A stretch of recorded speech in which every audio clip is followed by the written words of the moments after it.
فرمایا اللہ کے عہد کو پورا کیا کرو، اذا عاہدتم جب بھی تم کسی سے عہد کیا کرو، ولا تنقضوا الایمان بعد توکیدها اور قسموں کو مت توڑا کرو اس کو مؤکد کرنے کے بعد، کیونکہ ایگریمنٹ میں عام طور پر قسمیں بھی لی جاتی ہیں، اللہ کی قسم میں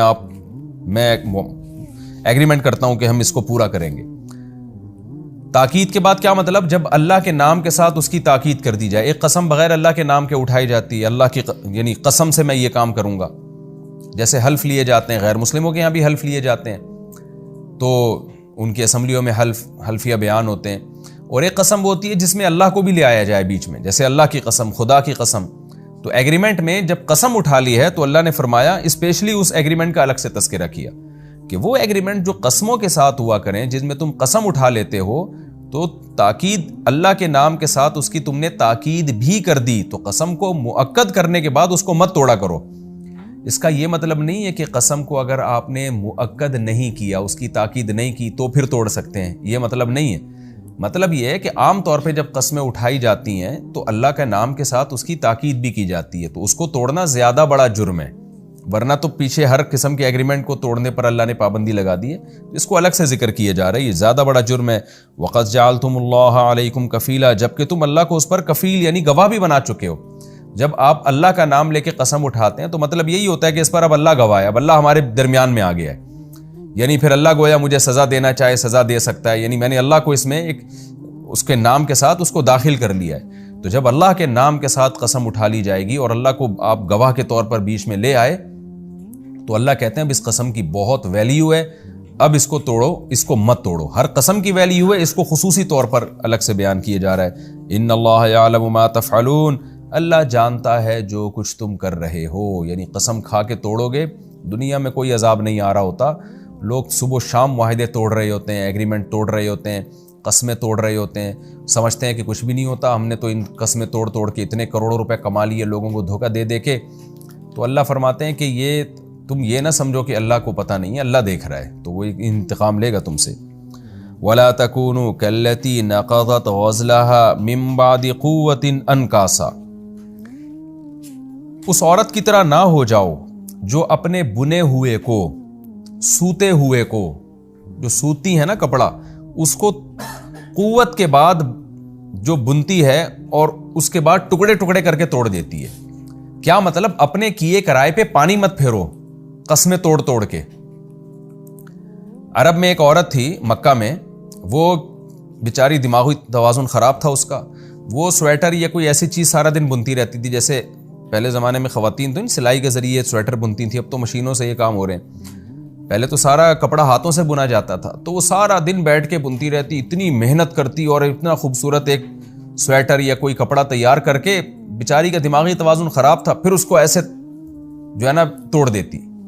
بالکل بکھیر دیتی، ساری محنت اپنی ضائع کر دیتی۔ تو اللہ نے اس عورت کی مکہ میں چونکہ مشہور تھی اس کی مثال دی ہے کہ تم بھی ایسا نہ ہو کہ نیکیاں کرتے کرتے کرتے کرتے کوئی ایسا گناہ کرو کہ اپنی ساری نیکیوں کو تم ضائع کر دو، یعنی نیکیوں کے تانے بانے تم نے بنے، اتنے عرصہ محنت کی اور پھر ایسا عمل کیا جس سے تمہاری ساری محنت برباد ہو گئی، تو اس عورت کی طرح نہ ہو جاؤ۔ تو اے اللہ کیسے وہ محنت برباد ہوگی؟ کون سا ایسا عمل ہے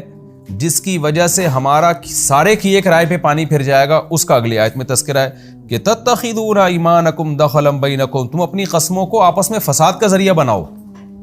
تو اگر تم نے اپنی قسموں کو آپس میں فساد کا ذریعہ بنا دیا تو تمہارے اعمال برباد ہو جائیں گے۔ فساد کا ذریعہ کیسے بنایا جاتا ہے؟ ایسے بنایا جاتا ہے کہ بعض دفعہ کوئی جھگڑا ختم کرنے کے لیے کوئی ایگریمنٹ ہوتا ہے جس میں آپ مضبوط قسمیں اٹھا لیتے ہیں کہ ہم یہ کریں گے اور اس معاہدے کو پورا کریں گے، لیکن پھر آپ کو مفاد نظر آتا ہے کہ یار یہ قسم توڑ دو، توڑنے سے مجھے پیسہ ملے گا، یا میں نے ایگریمنٹ کیا تھا اس قوم کا ساتھ دوں گا ہمیشہ، جیسے جنگوں میں بہت زیادہ ایگریمنٹ ہوا کرتے تھے کہ میں اس قوم کا ساتھ دوں گا اور اس سے لڑوں گا، اس قوم سے آپ نے ایگریمنٹ کر لیا کہ لڑائی میں ہمیشہ تمہارا اتحادی بنوں گا، بعد میں آپ نے دیکھا کہ پلڑا اس کا بھاری ہے، وہ ترقی کر رہے ہیں، تو آپ نے کیا کیا؟ ان کو دھوکہ دے کے ان کے ساتھ مل گئے، یا کسی شخص سے آپ کا ایگریمنٹ ہوا، تو اب آپ جب ایگریمنٹ ہوا ہے تو نفع میں بھی فائدے میں بھی آپ نے اس کا ساتھ دینا ہے، نقصان میں بھی ساتھ دینا ہے، لیکن آپ کو لالچ آئی کہ یار ادھر والی پارٹی جو ہے نا زیادہ مضبوط لگ رہی ہے تو اس کو ڈاچ دے دیا آپ نے، اس کا قرآن نے تذکرہ کیا کہ تم اس طرح سے ایگریمنٹ کو توڑو گے، معاہدوں کو توڑو گے، قسموں کو توڑو گے تو یہ چیز فساد کا ذریعہ بنے گی۔ وہ فساد کیا ہے کہ لوگ بھی پھر معاہدوں پر پابند نہیں ہوں گے، پھر تمہارا فریق مخالف بھی معاہدے توڑے گا، دنیا میں ایگریمنٹ توڑنے کا رواج قائم ہوگا۔ اس سے بڑا کیا فساد ہو سکتا ہے؟ لوگوں کا دین میں داخلہ رکے گا، لوگ کہیں گے مسلمان جو ہے ایگریمنٹ کر کے توڑ دیتے ہیں۔ یہ سارے فساد ہے جن کا آگے تذکرہ آ رہا ہے کہ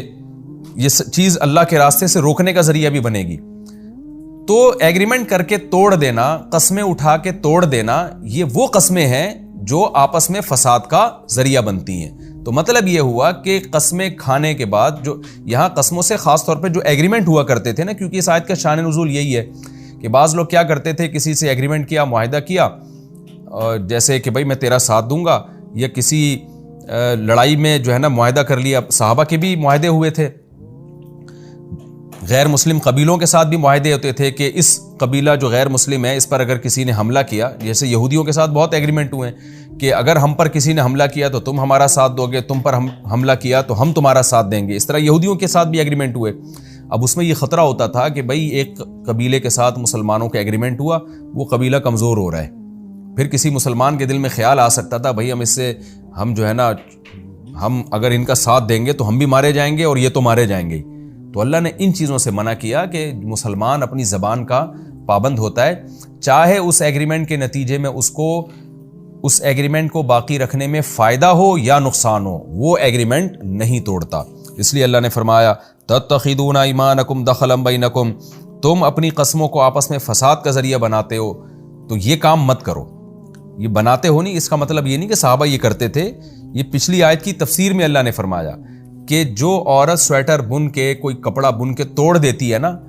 تو یہ عمل ایسے ہوگا کہ تم اپنی قسموں کو ذریعہ بناؤ آپس میں فساد کا۔ تو اگر تم ذریعہ بناؤ گے آپس میں فساد کا، یعنی ایگریمنٹ کر کے توڑو گے، تو تمہاری نیکیاں بھی اسی طرح سے برباد ہوں گی۔ ان تکون امۃ ہی اربا من امہ، صرف اس بیس پر تم ایگریمنٹ توڑو کہ ایک امت دوسری سے زیادہ پاورفل ہے، ایک قوم جو تمہارے مخالف ہے وہ اس سے زیادہ پاورفل ہے جس سے تم نے ایگریمنٹ کیا ہے۔ آج صبح شام ہمیں یہ نظر آتا ہے کہ آپ اسٹیٹ ایجنٹ کو دیکھیں نا، ایگریمنٹ ہو گیا کسٹمر سے اور پلاٹ کا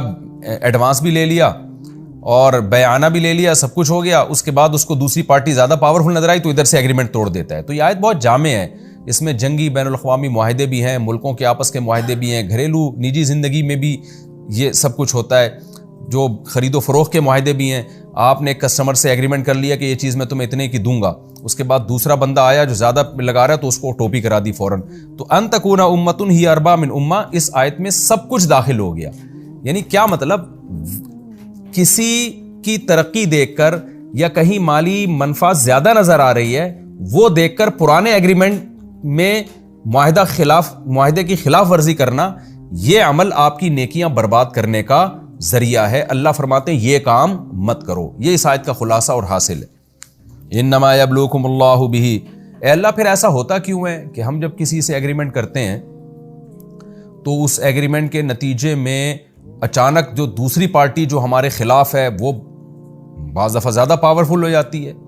وہ بعض دفعہ ہمیں نظر آتا ہے کہ اس ایگریمنٹ کو باقی رکھنے میں، یعنی اس ایگریمنٹ کو نہ توڑنے میں ہمارا نقصان ہے۔ تو پھر ایسا ہوتا کیوں ہے اللہ، تو ہمیں یعنی ایسی آزمائش میں ڈالتا کیوں ہے؟ تو اس کا اللہ نے جواب دیا کہ اللہ اس طرح ان چیزوں کے ذریعے تمہیں آزماتا ہے۔ عین ممکن ہے تمہارا کسی پارٹی سے ایگریمنٹ ہو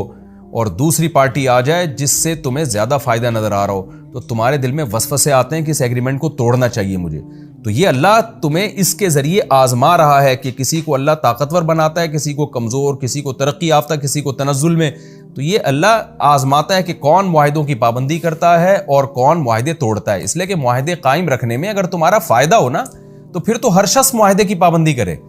سارا مسئلہ ہی وہی ہے، پابندی وہاں مشکل ہوتی ہے، زبان پر قائم رہنا وہاں مشکل ہوتا ہے جہاں زبان پر قائم رہنا آپ کے خلاف جا رہا ہوتا ہے۔ کتنی بہترین آیت ہے، کاش ہم اس آیت کو اپنی زندگی کا حصہ بنا لیں۔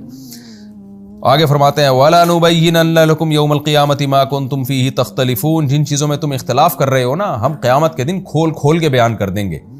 تو اللہ تعالیٰ قیامت میں ان اختلافات کو بیان کر دے گا، جن چیزوں میں ہم اختلاف کر رہے ہیں۔ اختلاف کا مطلب عملی طور پر اختلاف، کچھ معاہدوں کی پابندی کر رہے ہیں، کچھ معاہدوں کو